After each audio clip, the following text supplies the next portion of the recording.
José Ferreira, 12 anos o STF analisando essa revisão do FGTS, adiada 4 vezes, remarcado novamente dia 20 de abril. Aí que tá o perigo. Chega o dia e a hora e adiam. Olha aí, pessoal, Luiz Antônio, senhor José, chega no dia do julgamento, os juízes ficam com diarreia e não comparecem. Estou com um processo desde 2014 até agora nada. Virou uma novela. Um abraço a todos. Pessoal, olha o inconformismo dos brasileiros, né? Qual a segurança jurídica que um brasileiro pode ter ao olhar para um processo como esse e ver que ele já foi adiado anteriormente? Realmente fica complicado. Agora, vocês sabem que eu sou pós-graduado em Direito Constitucional, inclusive, né, com professores aí, ministros do STF. E uma coisa que a gente aprende é que, sim, o STF é o guardião da Constituição, mas ele é composto por 11 ministros. Por isso que não é um só ministro, não é uma só cabeça. São 11 ministros e são 11 seres humanos. E quem define como a banda toca, como o barco vai navegar, é o presidente do STF. No caso agora, a presidente do STF, ministra Rosa Weber. E desde que ela assumiu o cargo, né, após a presidência do ministro Luiz Fux, desde que ela assumiu o cargo, eu venho dizendo nesse canal que eu percebi uma postura diferenciada dela. Ela tem colocado mais processos em pauta que já estavam pendentes de julgamento. O que eu quero dizer com isso? Ao invés dela colocar um monte de processo novo em pauta, sendo que tem um monte de processo aí precisando de resposta, ela falou não, vamos organizar a casa aqui, e ela está colocando os processos que estavam pendentes. Ela quer dar uma resposta para a sociedade brasileira. Seja sim ou seja não, mas pelo menos julga, né? Eu tenho gente que comenta aqui, doutor, o que mais me aflige é essa demora. Eu quero saber a resposta, é sim ou não? Sim ou não? Julga lá. Claro que a gente espera, por todos os argumentos que eu já trouxe, que a resposta seja sim, favorável. Só que o povo brasileiro, ele quer a resposta. Essa é a grande realidade.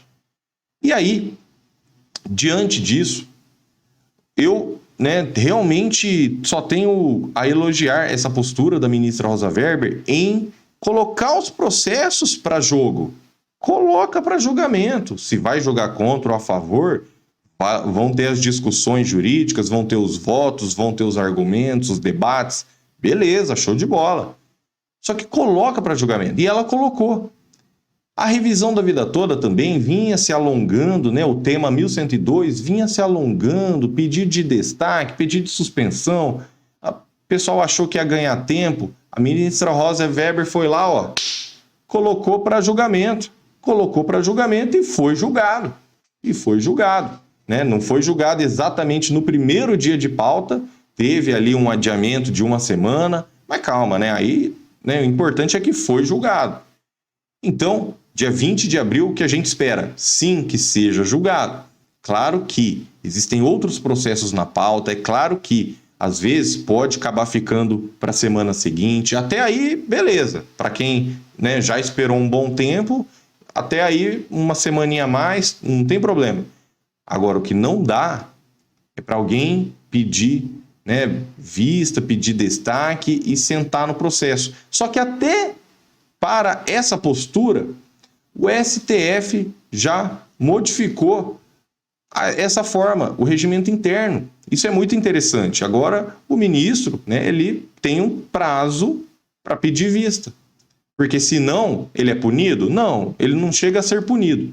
Mas o processo vai automaticamente para a pauta de julgamento. E isso é muito interessante. Eu vou trazendo também essas modificações nos próximos vídeos.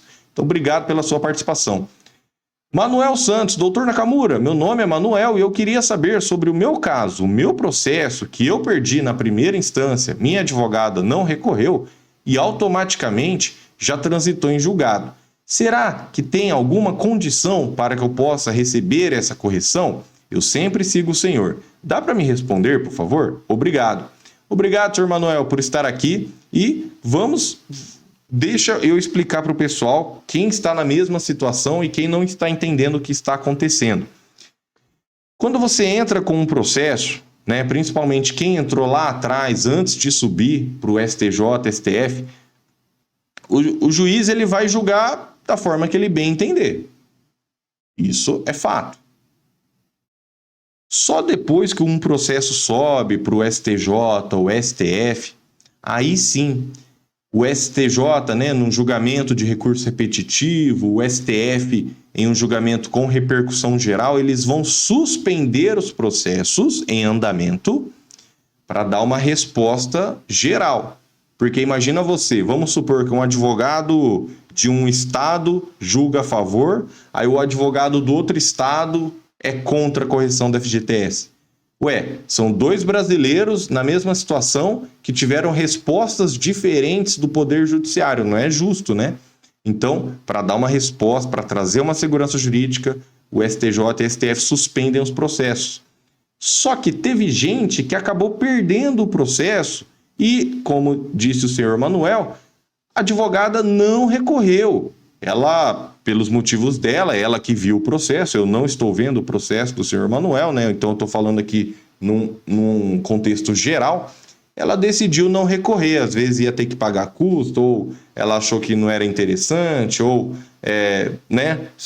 Qual foi o motivo, eu não sei, né? E não tem problema, eu não estou vendo o processo, é ela que viu o processo. Agora, a pergunta do senhor Manuel é a seguinte, não é se a advogada deveria ter recorrido ou não. A pergunta é o seguinte, processo transitou em julgado. Será que ele pode entrar novamente? Será que tem uma chance de quebrar essa decisão?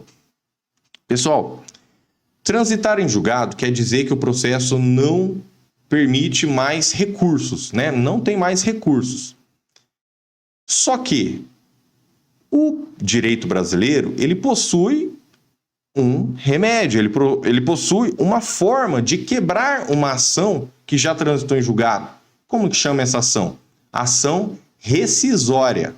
Eu estou aqui para simplificar o direito, eu só estou querendo que você saiba que existe uma maneira de quebrar decisões transitadas em julgado, mas ela tem as hipóteses para ser cabível. Recentemente, o STF julgou um processo, né? Vocês acompanharam um processo a favor da União que permitiu a cobrança de tributos mesmo para quem já tinha processo transitado em julgado. Ou seja, uma pessoa entrou com um processo achou que um imposto lá, um tributo era indevido, uma contribuição social sobre lucros, né? Achou que era indevido, achou que estava pagando a mais, consegue na justiça a resposta favorável, não vai precisar pagar mais, vai poder até ser ressarcida. Esse processo dela transita em julgado, ou seja, não tem mais recurso. E em 2023, o STF fala que a União não só pode cobrar de todo mundo, como pode cobrar até de quem teve processo transitado em julgado. Então, nesse ponto, o STF acaba relativizando a coisa julgada, né? Ele acaba relativizando. Então, a coisa julgada não é mais aquela suprema que acabou, não tem mais recurso. Ué, se o STF dá uma decisão dessa para um lado, então, ao nosso entender, né, a gente vai ter que acompanhar como que a justiça vai se posicionar em relação a isso, mas ao nosso entender, se tiver julgamento favorável dia 20 de abril, ao nosso entender, deveria também caber, então, pelo menos a ação rescisória para quem já entrou com o processo e acabou perdendo. Doutor, eu quero emendar outra pergunta.